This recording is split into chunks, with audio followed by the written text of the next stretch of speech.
بسم اللہ الرحمن الرحیم۔ معزز خواتین حضرات، السلام علیکم ورحمۃ اللہ وبرکاتہ۔ اپنے یا اپنی منگیتر کو کب دیکھنے کی اجازت ہے؟ بعض اہل علم اسے حکم بھی کہتے ہیں۔ بہرحال یہ ہے آج کی ہماری حدیث مبارکہ کے سبق کا موضوع۔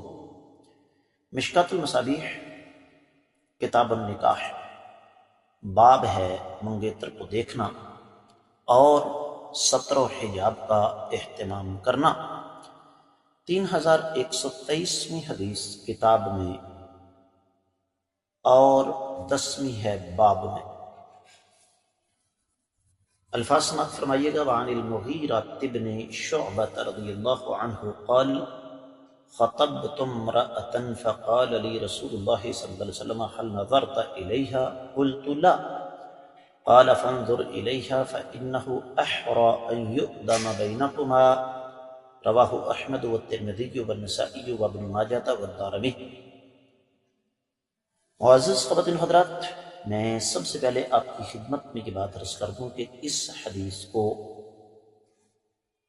شیخ زبیر علی زئی رحمہ اللہ حسن صحیح قرار دیتے ہیں، اور اس کا تفصیلی حوالہ میں آپ کو صرف سنن ترمذی سے دوں گا، باقی احادیث کے صرف نمبرز بتاؤں گا۔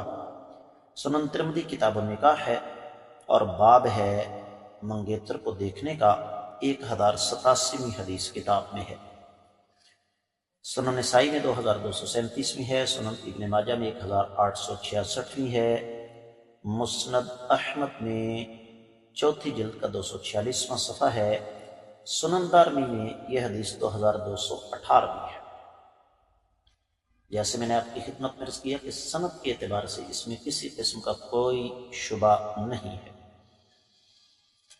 ترجمے کی طرف بڑھیے۔ سیدنا مغیرہ بن شعبہ رضی اللہ تعالیٰ عنہ فرماتے ہیں کہ میں نے ایک عورت کو نکاح کا پیغام بھیجا۔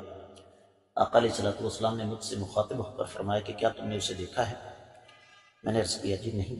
آپ نے فرمایا اسے دیکھ لو، کیونکہ وہ زیادہ مناسب ہے کہ اس سے تم دونوں کے درمیان محبت ڈال دی جائے۔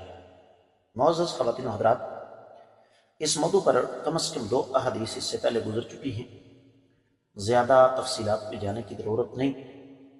امام ترمذی فرماتے ہیں کہ اس باب میں محمد بن مسلمہ، سیدنا جابر، سیدنا ابو حمید اور سیدنا ابو ہریرہ رضی اللہ تعالی عنہم اجمعین سے بھی احادیث آئی۔ تو اس حدیث سے پتہ کیا چلا کہ جب سارے کے سارے معاملات طے ہو جائیں یا پسند آ جائیں تو پھر منگیتر کو دیکھ لینا چاہیے۔ اور اس حدیث سے یہ بھی پتہ چلتا ہے کہ کنواری جوان بچی کو پردے کا اہتمام کرنا چاہیے، اس لیے کہ دیکھنے کا حکم تو تب ہے نا کہ جب وہ چھپی ہوئی چیز ہو، اور دیکھنا صرف اسے ہے جس کے ساتھ باقی سارے معاملات پسند آنے کے بعد طے ہو جائیں۔ اس چیز کو عام کرنا کہ لوگوں کی بچیوں کو دیکھنا اور پھر چھوڑ دینا، یہ درست نہیں ہے۔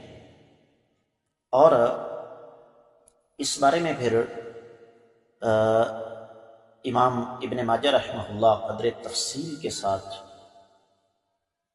حدیث ذکر کرتے ہیں کہ جب آقا علیہ الصلوۃ والسلام نے یہ بات بیان فرمائی تو سیدنا مغیرہ بن شعبہ رضی اللہ تعالیٰ عنہ نے اس خاتون کے والدین سے کہا کہ نبی علیہ السلام کا یہ فرمان ہے، تو اس کے والدین نے اس کو ناپسند فرمایا۔ تو اس عورت نے پردے سے یہ بات سنی اور فرمایا اگر آقا علیہ الصلوۃ والسلام کا یہ فرمان موجود ہے تو پھر تمہیں کائنات کی کوئی طاقت روک نہیں سکتی۔ اس سے پتہ چلتا ہے کہ صحابہ کرام رضوان اللہ علیہم اجمعین، مرد نہیں صرف خواتین کے اندر بھی کس قدر زیادہ آقا علیہ السلام کی حدیث کا احترام موجود تھا۔ اس کے ساتھ ہی حدیث مبارکہ کا سبق بھی اختتام پذیر ہوتا ہے۔ آپ لوگوں سے خصوصی طور پر گزارش کروں گا کہ جہاں تک ہو سکے ان اسباق کو صدقہ جاریہ سمجھ کر ہر فورم پر نشر کیجیے، چینل کو سبسکرائب کریں، ساتھ لگے گھنٹی کے بٹن کو ضرور دبائیں تاکہ تازہ ترین اسباق آپ کو بر وقت ملتے رہیں۔ کامنٹ سیکشن میں ضرور اپنے خیالات کا اظہار فرمائیے۔ آج کے سبق سے اجازت دیں۔ السلام علیکم ورحمۃ اللہ وبرکاتہ۔